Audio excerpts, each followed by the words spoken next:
looking for happiness in your everyday life? Well, many of us are, and that's what we will explore today on Footnote. I'm your host, Logan Crawford, and in just a few minutes we'll meet Wendy Dolber, who wrote about famed teacher Bruce DeMarsico and his revolutionary concept called option method. The book is called The Guru Next Door, A Teacher's Legacy, and it shares both the author's experience with the essence of the man and the thinking behind his reflective teaching.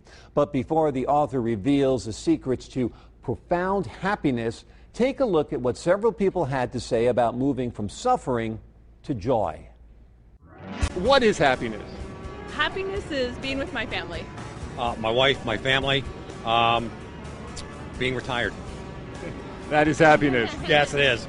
I think being content with your life and just living your life the way you choose to live it and being happy with your decisions and Friends, family, happy people. Do you think happiness is something you can create yourself? It comes from within, it comes from external factors? All of the above. I think it comes from within, and I think you can make it better. And external factors, yeah, everything, all the above.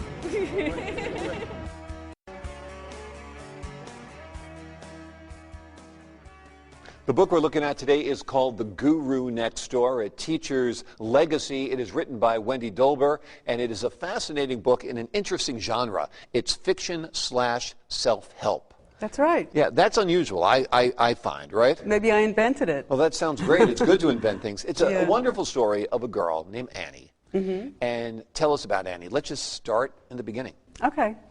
Well, Annie is a troubled child from a broken home. She lives with a mother who is depressed, very unhappy woman who alternately holes up in her bedroom and then disappears for weeks on end, an overbearing grandmother, and the father has basically abandoned the family and gone off and started a life of his own. Right. And Annie is we start out with Annie being about really 5 years old, and it goes through her life till the time she's about 25, and her search to find a way to be a happier person. Right. And part of her search to become a happier person is meeting that guru next door. That's right. Tell us about him. Well, the guru next door, well, I should have mentioned Annie is a fictional character. Right. So she's made up. But the Okay, I guru got to stop next you door, here. Are there roots in anybody that you know, kind of, sort of? Or you're not kind of, telling? sort of, kind of, sort of, Right, kind of, right. sort of. We can talk about that. Okay, we'll talk about that later. But let's okay. talk about this fictional character, Annie, and the guru next door. Well, the guru next door is based on a real person, very much so, Bruce DeMarsico. Okay. He created a method to help people to be happy. And this is the option method. This is the option method, Okay. yes. And I knew him because I studied with him for a very long time. I met him when I was only 21 or 22 years old, when I was looking for a way to be a happier person. And I studied with him to learn the option method and became also a very close friend of his. That's great. I knew him for over 25 years. Right. And when Bruce passed away in 1995, his wife, Deborah Mendel, gave me all of his writings to hold while she was moving. And he wrote a lot for his students, and he lectured a lot, but he never published anything, so it wasn't out in the general population. And I asked her if I could weave those writings into a book about option method, and decided to write it as a novel. Right. Hence the fiction/self-help genre that you created. Exactly. Tell me a little bit about the option method, because when I started reading the book, I'm like, wow, this sounds cool. What is the option method? And I know it's entailed, so it's not something we can talk about completely here, but just give us a little bit of the tenets of the method. Okay. What's it all about? Well, the option method is, it's a method to help people to be happier. Or to happy at all, because some people really don't have very much happiness in their lives at all. They don't allow themselves to be happy.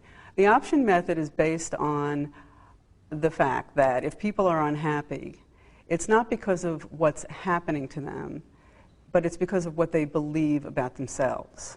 So it's a questioning method. Right. And it helps people to get down, kind of like peeling an onion and getting through the layers to find out, if this happens to me, I may not like it, but why am I unhappy about it? What do I believe about it? Right. And what do I believe about my unhappiness? And it's a series of questions. Right. I often say that people are happy despite their circumstances, not because of them. Exactly. Because if you take a happy person, you put them in the most miserable job, you still got a happy person.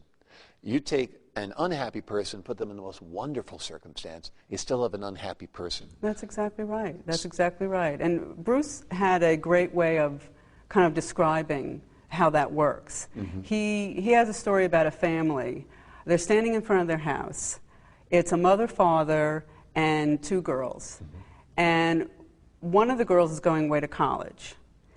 That's the event. The girl's going away to college. She's ecstatic about it. The other girl, who's the sister, is unhappy for her own reasons. Mm-hmm. The father is extremely worried about the whole situation, and the mother is ambivalent about it. And there's also a stranger passing by, and when he sees the whole scene, he really doesn't know what's going on. He doesn't have any feelings about it. Right. So you have all these different people, one event, and all these different feelings. And all the different feelings are based on what each one believes about the situation and what it means about them. Exactly. We basically construct our own reality, and it's the way we perceive Perfect. events. Yes. Right. Absolutely. And people aren't aware of that. No, they're not. On the scholarly level, it's talked about a lot, that people's interpretation of events and constructivism. But when it comes down to it, if people did know the option method, if they were more aware of they can choose their focus and interpret events differently, it can make a world of difference in an instant. It's like 1 minute you're this tangled web of confusion, and the option method allows you to find that thread and just pull it out so that everything is even and easy and free, and it can do that for you. Right. And you're absolutely right. It is amazing that people get very confused when they get unhappy. And these questions can really help people get down to the root of what's really going on with them. Right, and that's part of it. People don't realize they're constructing events in a certain way based on past trauma often. And that tends to be the root of it, that they don't realize that they view things as negative as bad because when they were raised, a lot of it has to do with abuse. A lot of it has to do with verbal abuse, physical abuse. Is this what you more or less learned as you learned about the option method? Well, when I was learning about option, I learned it directly from Bruce, as I said. Right. And in sessions with him for quite some time, and then with many, many, many classes. And basically what I learned about myself is that I believed that I had to be unhappy under certain circumstances. Yeah. And that because of the way I was raised, that I was kind of grew up believing that there was something wrong with me. Right, right. And so a reprogramming almost has to take place. Well, absolutely. Yeah. And you know, he really helped me to see through this method that how hard I was on myself. Right. And I was also blaming people. I was blaming people for my unhappiness and not taking responsibility for my own feelings. It's an interesting theory. We're going to talk more about it. We're talking to the author of the book, The Guru Next Door, Wendy Dolber. We'll have more of Footnote after this.